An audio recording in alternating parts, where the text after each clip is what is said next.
Watashiwa, Manon-san. Aujourd'hui sur La Petite Bête, on cuisine un grand classique des izakaya ou brasseries japonaises, le okonomiyaki.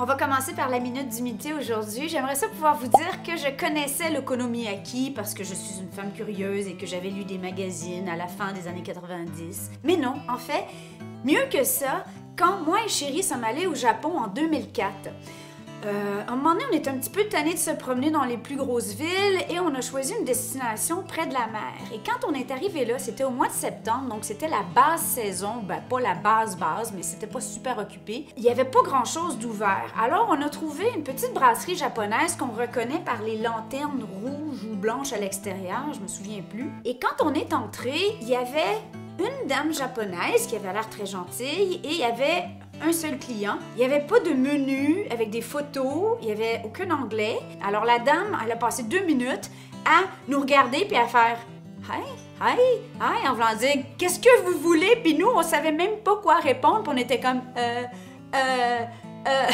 jusqu'à ce que 2 minutes de gros moments très malaisants, elle continue à cuisiner, elle se vire de bord puis elle fait comme « Oh mon Dieu! » Et elle sert un plat au seul autre client qu'il y avait dans la brasserie. On savait pas ce que c'était du tout, mais au moins on pouvait commander ça. Alors on a juste fait comme...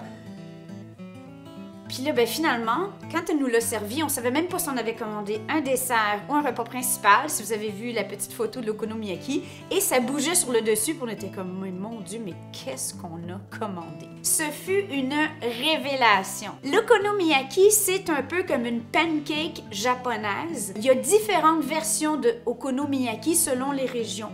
Moi, je vais vous faire la plus simple et la plus traditionnelle, qui est seulement à base de choux et d'une pâte à crêpes. On peut le faire aussi avec des nouilles en plus de la pâte à crêpes, mais je vous dirais que c'est déjà assez nourrissant comme ça. Moi, la partie grosse nouille par-dessus, c'est comme assez pour coma diabétique pour quelques heures. Première chose, pour la majorité des recettes japonaises ou même coréennes, plusieurs recettes asiatiques, on va vous dire que vous avez besoin d'un dashi. Un dashi, c'est quoi? C'est un bouillon japonais, un bouillon asiatique. Et pour faire le dashi japonais, vous allez avoir besoin de kombu. C'est des algues qui s'appellent kombu, ça se vend comme ça. Moi, j'en ai des sauvages aussi que j'ai trouvés. On les appelle au Québec des laminaires géants. C'est très difficile à aller pêcher. Ça s'achète plus facilement que le pêcher parce qu'en fait, apparemment, ils doivent aller le chercher à la pleine lune ou à la nouvelle lune, à la marée la plus basse possible parce que c'est une grosse algue qui se trouve dans les bas-fonds. C'est très bon et c'est très simple. Ce qu'on va faire, c'est qu'avec 4 tasses d'eau, je vais venir ajouter environ l'équivalent d'un morceau de, je sais pas moi, 5 par 10 cm, cassé en morceaux. Dès qu'on a atteint l'ébullition, on réduit, on laisse mijoter 10 minutes. Vous pourriez, pour un bouillon plus goûteux, ajouter des flocons de bonite. Et on va s'en servir d'ailleurs, on en a besoin pour la recette plus tard. Si jamais vous ne trouvez pas de kombu, il se vend aussi du dashi instantané. Seule chose, premier ingrédient, sel. Deuxième ingrédient, monosodium glutamate. Troisième ingrédient, lactose. Quatrième ingrédient, sucre. En fait, il y a juste un ingrédient que je reconnais, c'est poudre de bonite. Alors bon, en cas d'urgence. Cette recette prend une quantité phénoménale de choux, mais il ne faut pas s'en faire parce que le chou en cuisant va réduire. Vous pouvez utiliser n'importe quelle sorte de chou pour faire cette recette. Mais là où on a des tiges très coriaces comme ça, il faudrait à ce moment-là vraiment le hacher beaucoup plus finement. Parce que sinon, ça va faire des gros morceaux dans votre pancake. Ou sinon, alternativement, gardez-le pour un mijoté ou une autre recette. D'accord? Et je vais remplir le bol de mon essoreuse de choux en gros, je dirais carré. Donc, je vais faire comme ça.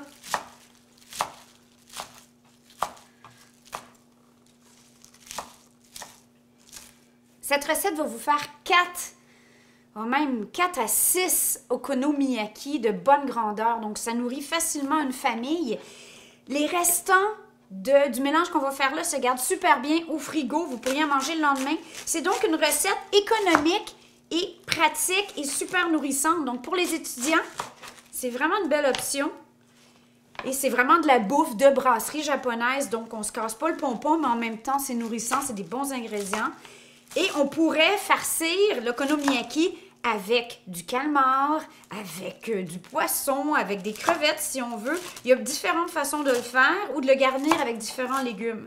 Là, je vous montre la recette traditionnelle. J'ai pris la moitié d'un chou napa. Donc, si vous faites pour 2 personnes, prenez-en beaucoup moins. Tout simplement, coupez la recette en 2. À ceci, à mes chou napa, je vais venir ajouter 2 oignons verts hachés relativement finement. Ça va donner un petit goût additionnel à l'ensemble.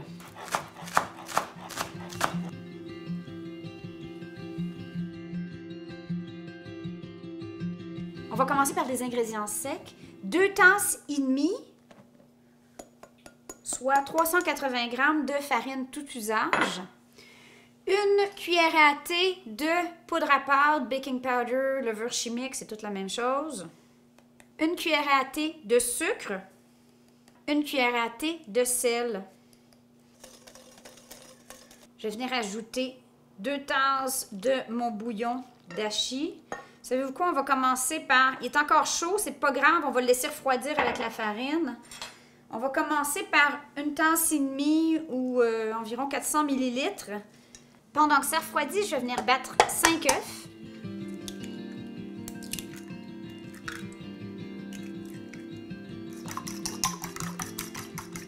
Et là, je vais venir ajouter les œufs à ma farine. Si vous voyez que c'est motonneux, utilisez la mixette.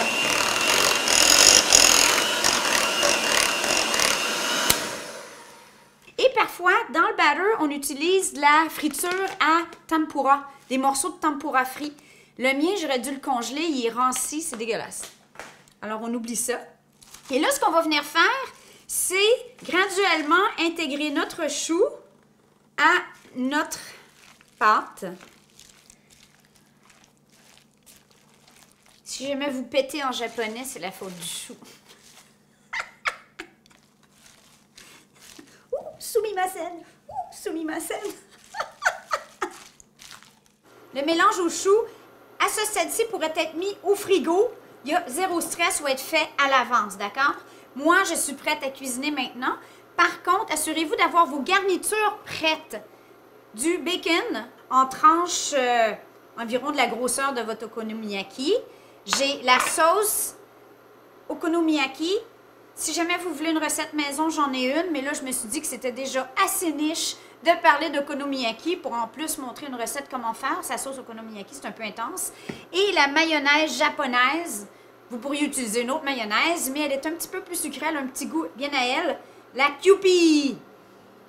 Donc, ça commence à être chaud ici. J'ai mis de l'huile dans le fond de mon poêlon. Et là, je vais venir chercher l'équivalent d'une bonne louche.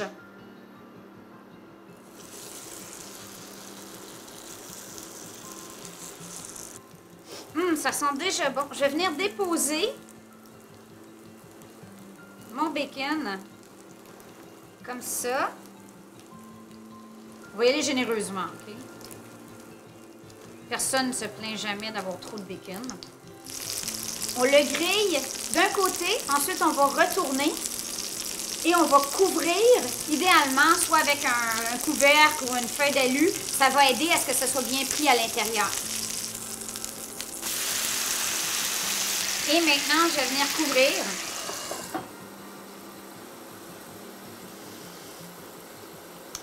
Je vais aller chercher une assiette.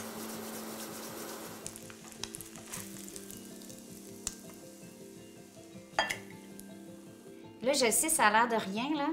Puis tantôt, ça va avoir l'air d'un gâteau. Puis ça veut dire, mais c'est quoi ce truc? Mais c'est tellement bon. OK, donc là, avec ma mayonnaise, je vais venir faire des filaments. C'est comme un umami party. Umami, vous savez, hein, c'est comme la combinaison de tous les goûts. C'est vraiment très bon. C'est la sauce okonomiyaki. Sauce okonomiyaki. Maintenant, je vais faire avec un couteau, petit motif.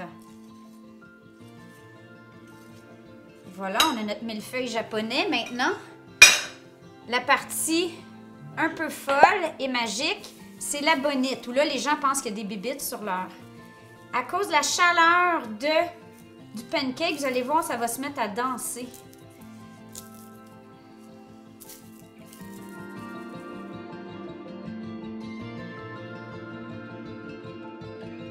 Touche finale, si vous en avez, aonori, qui sont des algues nori séchées et mis en petits comme en poudre, que on va venir ajouter.